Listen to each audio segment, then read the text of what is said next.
3 things. That's all you actually need to hear today, and I'm going to say them plainly instead of dressing them up in softer language, the way most advice tends to be packaged for easier consumption.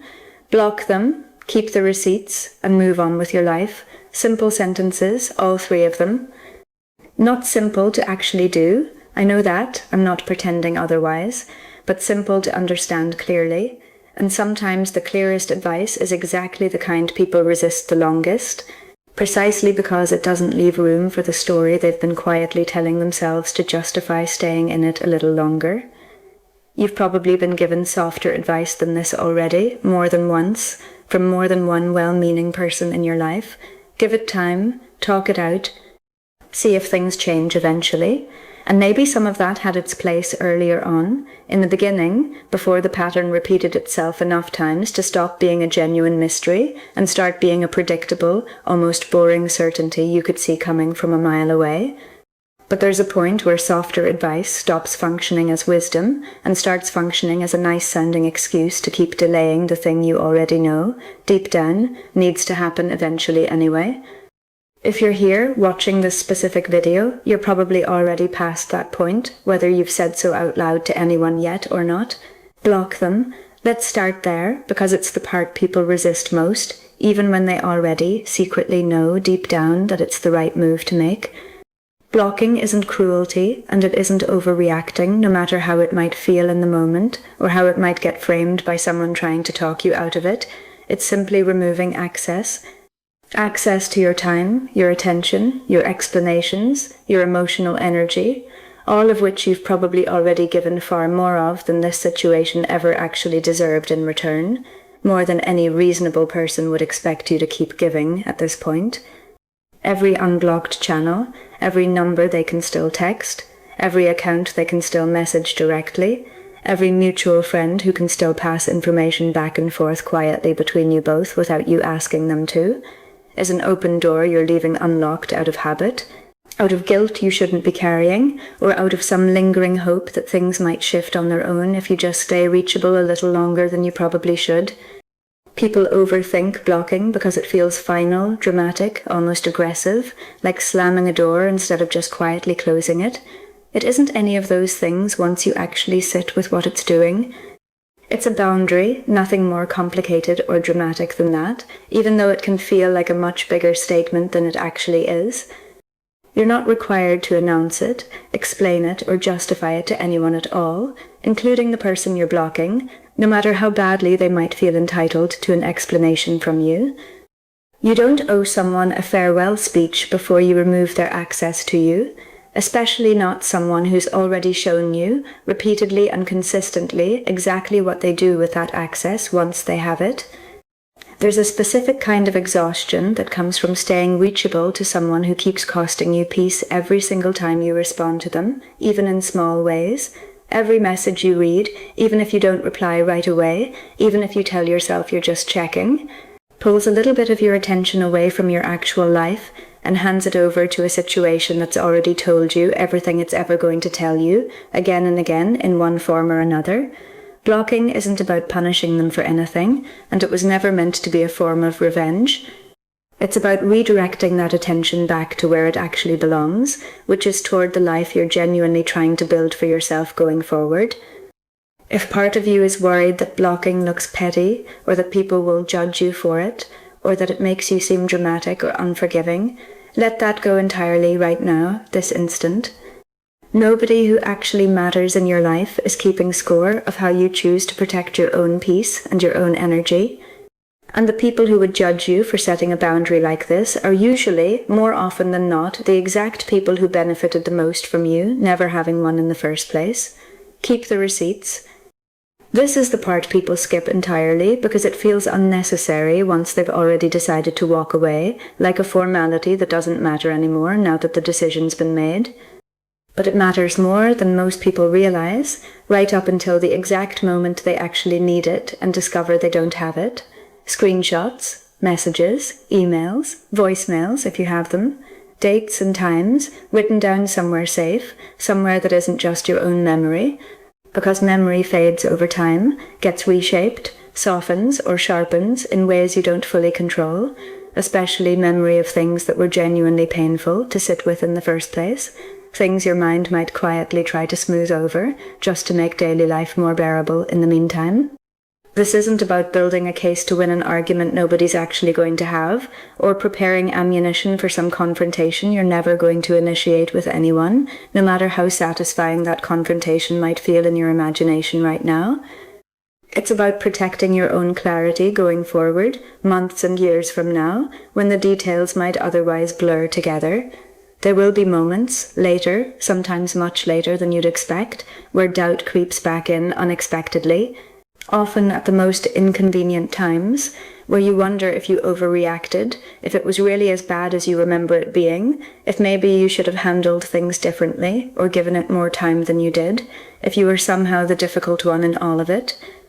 That's exactly when the receipts matter most, not to relitigate anything with anyone else, not to prove a point to a third party, just to remind yourself, plainly, in black and white, exactly what actually happened, without the fog that time and emotional distance tend to add to memory over the years.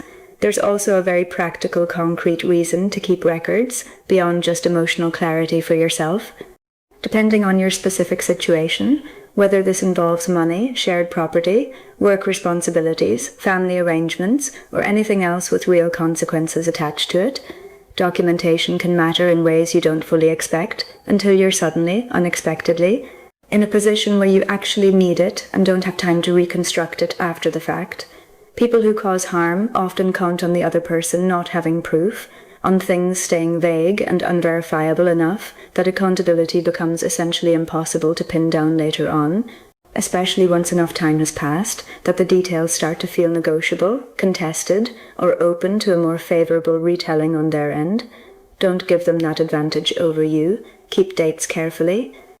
Keep screenshots before you block anyone entirely, since blocking sometimes means losing access to that entire history all at once, permanently.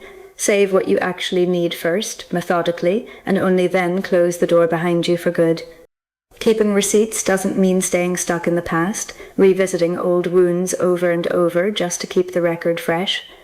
It means being thorough on your way out the door, so that once you're actually gone, you're gone completely, cleanly, without loose ends left dangling that could come back to complicate things unexpectedly later on, months or years down the line. Think of it as the last piece of due diligence before you close a chapter for good, a single final task, rather than as an ongoing project you keep adding to indefinitely, revisiting and expanding without ever actually finishing it. Move on with your life. This is the part that actually matters most in the end, even though it's listed last in the title, because blocking and documenting are really just the mechanics of getting there. The actual goal, the whole point of any of this, is what comes after those first two steps are done. And moving on doesn't mean pretending nothing happened, minimizing it, or rushing through some artificial timeline where you're supposed to feel completely fine by a specific arbitrary date someone else set for you. It means redirecting your energy, deliberately and on purpose, toward things that are actually yours to build and grow, instead of continuing to orbit endlessly around something that's already over, already finished, already resolved, whether it feels that way yet or not, whether you've fully accepted it internally or you're still catching up emotionally to a decision your logic already made weeks ago. A lot of people get stuck here, in this exact spot, right at this stage, because moving on feels like it requires closure they never actually got, an explanation they were never given despite deserving one, an apology that may honestly never come no matter how long they wait for it. Waiting for any of that is essentially waiting for something entirely outside your control to grant you permission to live your life fully again, to feel okay again, to move forward again. You don't need it, and you never actually did, even though it might not have felt that way at the time. Closure isn't something someone else hands you as a gift when they're ready. It's something you build for yourself, on your own terms, out of the simple decision to finally stop waiting for it to arrive from somewhere else. Moving on looks different for different people, depending on their circumstances, and it's worth being specific about what that actually means in practice, rather than leaving it vague and abstract the way advice like this often does. It might mean picking back up something you'd let go of during whatever the situation cost you emotionally and practically over the months it consumed, a hobby you used to genuinely love, a friendship that got quietly neglected while you were preoccupied elsewhere, a version of your normal routine that got crowded out entirely by managing someone else's chaos on a near constant basis. It might mean putting real, focused energy into work, or family, or something entirely new you've been curious about for a while but never had the bandwidth for while you were busy navigating someone else's drama on a near daily basis. It's rarely one big, dramatic, cinematic gesture that marks the turning point. It's usually 100 small redirections, day after day, week after week, choosing consistently to spend your attention on your actual life instead of a situation that's already resolved itself, one way or another, whether you personally wanted it to resolve that way or not. There will be setbacks in this process, real ones, and that's worth naming honestly right now, instead of pretending the path forward is a clean, straight line from start to finish. You might catch yourself checking a profile you know you shouldn't be checking, or replaying a conversation you already know the ending to word for word, or feeling a pull toward reaching back out even after everything you've already decided, some quiet part of you testing whether the decision still feels as solid today as it did the day you made it. That doesn't undo any of the progress you've already made, and it doesn't mean you failed at any of this. It's just part of how disentangling from something actually works in real practice, messier and less linear than most people expect going in, no matter how prepared they felt at the start. It's worth naming, too, that grief can show up here in ways people don't always expect from a situation like this one, especially a situation that clearly, obviously needed to end for good reason. Even relationships or connections that were genuinely harmful, genuinely damaging, can leave behind a real, legitimate sense of loss once they're actually gone, because you're not just grieving the person or the specific situation itself, you're grieving the time you invested that you can't get back, the version of the future you'd quietly imagined at some point along the way, the energy you spent that's simply gone now, no matter how justified and necessary the ending actually was. Allow that grief its space to exist without letting it talk you back into something you already know, with full clarity, isn't good for you anymore. One more thing worth saying clearly, because it matters just as much as everything else covered so far. None of this requires you to become bitter, cold, or permanently closed off as a new personality trait going forward into every future relationship you have. Blocking someone specific, keeping records of one particular situation, and moving on from a single chapter doesn't mean you have to carry suspicion or guardedness into every future relationship or interaction you'll ever have with anyone else. This is about one person, one specific situation, handled clearly and completely from start to finish, not a blanket policy for how you engage with every single person you meet from here forward for the rest of your life. It's also worth saying plainly that doing all three of these things well doesn't require perfect emotional composure or complete certainty the entire way through the process. You're allowed to block someone while still feeling shaky, uncertain, or even a little sad about doing it. You're allowed to keep receipts while still feeling genuinely sad or exhausted about needing to bother with any of it in the first place. You're allowed to move on while still occasionally missing parts of what you're deliberately leaving behind, even the parts that were good once, before everything changed. None of those complicated mixed feelings disqualify the decision or mean you're somehow doing it wrong. They're just part of being an honest person about what something genuinely cost you, even while staying completely clear that it needed to end regardless. There's a version of this that gets genuinely harder when other people in your life still have contact with the person you're stepping away from, whether that's a family member, a shared friend group, a shared workplace, or something else you can't simply exit entirely. In those cases, blocking might not mean total, complete absence from every corner of your life. It might mean limiting contact to what's genuinely unavoidable, communicating only through the most necessary channels, and making very clear, without needing to over-explain yourself repeatedly, that the relationship as it previously existed is done, finished, not up for negotiation or reconsideration. You don't need everyone around you to fully understand or agree with your decision for it to still be the right one for you personally, and their approval was never actually a requirement in the first place, no matter how much it might feel that way in the moment. It's worth thinking through too, what moving on actually competes against in your daily life right now, practically speaking, in real terms rather than abstract ones.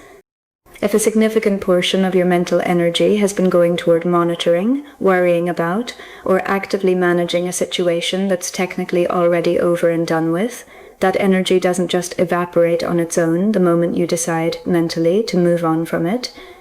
It needs somewhere new and deliberate to go, or it'll keep drifting back toward old patterns out of pure habit and muscle memory, naming specifically, concretely what you want that energy to go toward instead. A project you've been meaning to start, a relationship that needs attention, a goal you'd shelved indefinitely, makes the redirection far more likely to actually stick over time instead of quietly fading after just a few good weeks of initial motivation. Give yourself permission to move at whatever pace actually works genuinely for you, rather than the pace you think you're supposed to be moving at based on what other people expect, what timelines you've seen elsewhere, or what feels socially acceptable to admit out loud. Some people move on relatively quickly once the decision is fully made and acted on. Others take considerably longer, circling back through the same realizations more than once, revisiting the same conclusions from slightly different angles before it fully settles into place. Neither pace is wrong, and neither one says anything meaningful about your strength or your commitment to the decision. What actually matters is the direction you're consistently moving in over time, not how quickly you get there compared to someone else's timeline.